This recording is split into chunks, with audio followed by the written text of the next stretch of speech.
Hi, welcome back to the continued reading of the book Wine, Sex, and Suicide, My Near-Death Divorce. I'm the award-winning author, Patty Blue Hayes, and I'm gonna just continue reading. Let me know if you have found yourself in any similar situations as I'm talking about, where you're so disconnected from yourself and feeling like you're spiraling out of control, from pain, just shock. So many of us will go through a dark night of the soul, and this was definitely mine. Okay, Sunday, November 7th. Sue is doing her best to break me of this destructive attraction to attention from Crazy Jay before she leaves today. He's called twice this morning, and I've let them go to voicemail. I feel horrible about being so caught up in my own insanity that I can't be the strong, supportive one for her.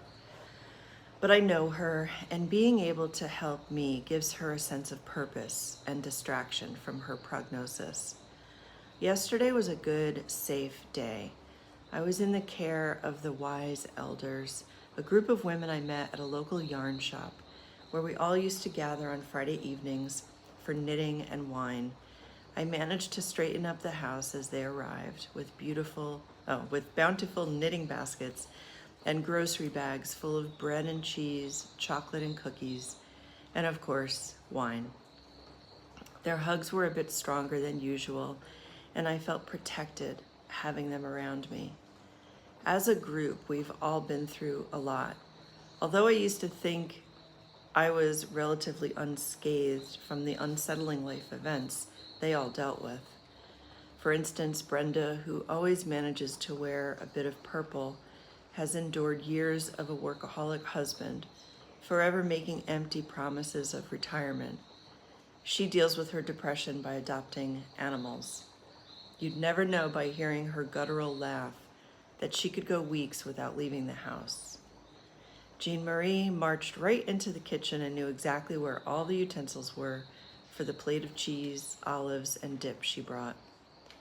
Her long-term married boyfriend just dumped her abruptly after they just recently bought property together in Costa Rica. But her perky blonde hair frames her slim face, and she peers with determination over her reading glasses to let me know it sucks, but you're gonna get through it. They all chime in with agreements and proclamations about how we get through it, but I don't even feel like I know who I am, and I question if this new empty person can make it. As I scanned the faces of the women sitting at the table and took in the scene of my dear Sue chatting with my knitting sisters like they were old friends, I felt a small sense of hope. Collectively, over the last year, the group has experienced the deaths of parents, a husband and dog that died of cancer, and various treatments for multiple sclerosis symptoms. Then there's Maggie, sitting at the end of the table, wrapped in her newly finished Irish shawl, to comfort her from the chill of her husband's affair and his refusal to move out of their house. Last night, I stayed up way too late perusing every single available man on Match.com. Thousands of them in any state. They weren't Mark. It depressed me and I didn't sleep well. Will the lump of Mark's clothes I'm sleeping next to ever be replaced with a real live man who will love me? Monday, November 8th. After spending Sunday with a dear friend in Hermosa Beach, I decided to go out seeking attention from men at a club in Hollywood. At the Best Western, just before the freeway entrance to the 110 North, I changed into a low-cut shirt in the lobby bathroom. At 11:30, I was valet parking in Hollywood and gaining access to the club. I'd never been there before, and it felt like a safe space to be anonymous. No one knew where I was going. I was like an addict going to that part of town to get a fix.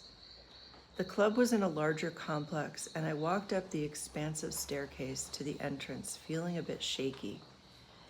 My anxiety subsided when I became part of the crowd in the darkness. The loud music combated the continual loop of thoughts in my head. Because Mark and I still have a joint account, and I felt like I was on a secret mission for male attention, I paid cash for too many vodka-filled drinks on the off chance he might at least care what I'm spending and where. But he never looked at the credit card statements. I don't know who I was hiding from other than myself. On the dance floor, I let a short guy with scraggly sideburns and bad breath wrap his arms around my waist, the waist that Mark thought was too big. I broke away from him and brought some other guy into my car, where we kissed lips and necks, and I let him touch my breasts and kiss them.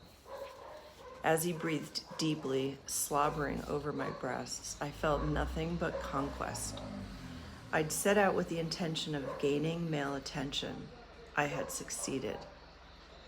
More attention flowed in this morning when I was on Facebook. An instant message popped up from a friend of Mark's. I was a little skeptical of Elle's sincerity in asking how I was doing, but the attention was nice. As soon as he said something about liking my full breasts in one of my pictures, it was clear what his intentions were. Of course, he's married. I wonder if Mark IM'd with his girlfriends while he was at work. Later, I talked to a stranger today, my husband. I finally found a place. It's near the beach, so I think I'll come up and get some furniture from the house. Oh, okay, I said, trying to deflect how happy he sounded. If I come up in a few weeks, will you burn the CDs you want by then? I thought the CDs were the last thing couples split up between them. But here he was with his itemized list, room by room, of what he wanted from the house. He ran down his list from the kitchen. I figure I'll take the rocks glasses and maybe just 6 of the wine glasses, but I won't need any of your cooking stuff. You mean the pots and pans, I asked? Yeah, I don't need any of that. Funny, I always thought they were ours. That damn cooking stuff provided meals for 17 years out of my love for him, for us, and our life together. I feel like throwing those pots and pans down the gutter. Cooking for one is lonely. It just reminds me I don't have Mark anymore. I'd like to have my actual life back, not this science fiction version of what I'm living now. I should be thinking about what recipes to make for Thanksgiving. Instead, I have to decide if I'm purchasing the plane ticket on hold for Romania for Christmas. It expires tomorrow night. I asked Mark if he was okay with me using our miles for the airfare. Again, he sounded a little too happy. Oh, that's great, you're doing that. I couldn't hold back my anger. I'd rather be with my family than in a fucking orphanage in Romania. Am I really going? I need to decide. Is there enough of my new Xanax prescription to get me through this? Other than years of my low-dose Prozac, I'd never had to take any other drugs. But when I told my doctor about the shaking, nausea, and occasional spontaneous vomiting, the headaches, diarrhea, and constant looping thoughts playing over and over, he nodded with recognition and wrote the prescription. I'll need the Xanax. I don't know if I should have looked at Mark's email account, but I'm searching everywhere, desperate for clues as to what he's doing and why life with me was so bad. I read the flirty emails between him and a work colleague in New York and about how it will get warmer when she's visiting him for Thanksgiving. It was obvious they weren't talking about the weather. I don't know what he wants, but I know I'm not it. I thought I was a good wife. So, just kind of more of the same feeling of abandonment, devastation, having so many unanswered questions. And just to give you a little glimpse into the future, we never went for the therapy appointment. And at one point he had said that he would, I think it's in the book actually. But he said he was going to write a letter and leave it for me when I got back from the trip to Romania. And that would explain what had been going on for him. Well, that was 14 years ago. Yeah, there was never a letter. There was never an explanation. I think that's one of the hardest things to deal with when, you've had this intimate relationship for so long, and then the person just becomes a total stranger, and you're left to deal with all of that and process everything alone. Typically there have been breakups where you talk together about, how sad you are, or, how things led to this moment. And it's kind of like you're together in your pain and grief of losing the relationship. But when you have to do this completely on your own, it just adds a whole layer of stress, anxiety, and just feeling at a loss, at a complete loss. There's no answers. No matter where you look, no matter where you search, there's just no answers. And there's no information coming from within yourself because you're too clouded with the anxiety, the pain, the devastation, the trauma that this abrupt end has brought with it.